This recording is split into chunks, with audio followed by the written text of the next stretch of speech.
మహిళామణులు గాజులు ధరించేటప్పుడు ఎలాంటి ముఖ్యమైన నియమాలు పాటిస్తూ గాజులు ధరించాలో నేటి పరిష్కారాలు అనే శీర్షికన పరిశీలిద్దాం. మహిళామణులు గాజులు ధరించేటప్పుడు కొన్ని ప్రత్యేకమైన నియమాలు తప్పనిసరిగా పాటించాలి. ఎప్పుడూ జుట్టు విరబోసుకొని గాజులు ధరించరాదు. మంగళవారం పూట మహిళామణులు గాజులు ధరించరాదు. అలాగే గుమ్మం ముందు కూర్చొని కానీ, గడప మీద కూర్చొని కానీ గాజులు ధరించరాదు. అలాగే సూర్యాస్తమయ సమయంలో ఎట్టి పరిస్థితుల్లో గాజులు ధరించరాదు. పగిలిపోయినటువంటి చిట్లిపోయినటువంటి గాజులు మహిళామణులు ధరించినట్లయితే లక్ష్మీ కటాక్షం తగ్గిపోతుంది. అలాగే చేతికి ధరించినటువంటి మట్టి గాజులు ఎవ్వరికీ ఇవ్వరాదు. మీరు ధరించినటువంటి మట్టి గాజులు మహిళలు ఎవరికైనా ఇచ్చినట్లయితే మానసిక అశాంతి కలుగుతుంది.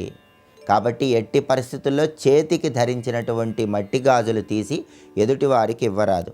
పుట్టింటికి వెళ్ళినప్పుడు మహిళామణులు పుట్టింటి నుంచి మట్టి గాజులు తెచ్చుకున్నట్లయితే ఆయుష్ పెరుగుతుంది, దీర్ఘాయుర్దాయాన్ని సిద్ధింపజేసుకోవచ్చు. అలాగే ఎప్పుడైనా సరే గాజులు మార్చుకోవాలని భావించినట్లయితే ముందుగా మహిళామణులు మీ చేతికి ఒక ఎరుపు రంగు దారము లేదా పసుపు రంగు దారము కట్టుకొని ఆ తర్వాత చేతికి ఉన్నటువంటి గాజులు తీసి కొత్త గాజులు ధరించాలి. ఈ నియమం పాటిస్తూ గాజులు వేసుకున్నట్లయితే మహిళలకి లక్ష్మీ కటాక్షం కలుగుతుంది. కుడి చేతికి 4 గాజులు, ఎడమ చేతికి 4 గాజులు, మట్టి గాజులు ధారణ చేయటం ద్వారా లక్ష్మీ కటాక్షానికి సులభంగా పాత్రలు కావచ్చు.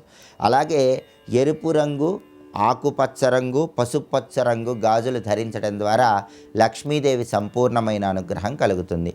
ఎప్పుడైనా సరే మహిళామణులు పసుపు రంగులో ఉన్నటువంటి గాజులు ధరించినట్లయితే దానివల్ల నవగ్రహాలలో గురుచంద్రుల బలం పెరుగుతుంది.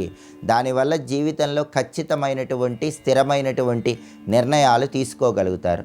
అలాగే మహిళామణులు ఎరుపు రంగు గాజులు ధరించినట్లయితే అనుకున్న పనులు అనుకున్నట్లు ఆత్మవిశ్వాసంతో దిగ్విజయంగా పూర్తి చేసుకోగలుగుతారు. అలాగే ఆకుపచ్చ రంగు గాజులు ధరించడం ద్వారా ఉద్యోగ రంగంలో, వ్యాపార రంగంలో మహిళామణులు తిరుగులేని విజయాలను అందిపుచ్చుకోవచ్చు. ఇలా మహిళామణులు గాజులు ధరించేటప్పుడు ప్రత్యేకమైన నియమాలు పాటిస్తే సకల శుభాలను సిద్ధింపజేసుకోవచ్చు. లక్ష్మీ కటాక్షానికి సులభంగా పాత్రలు కావచ్చు.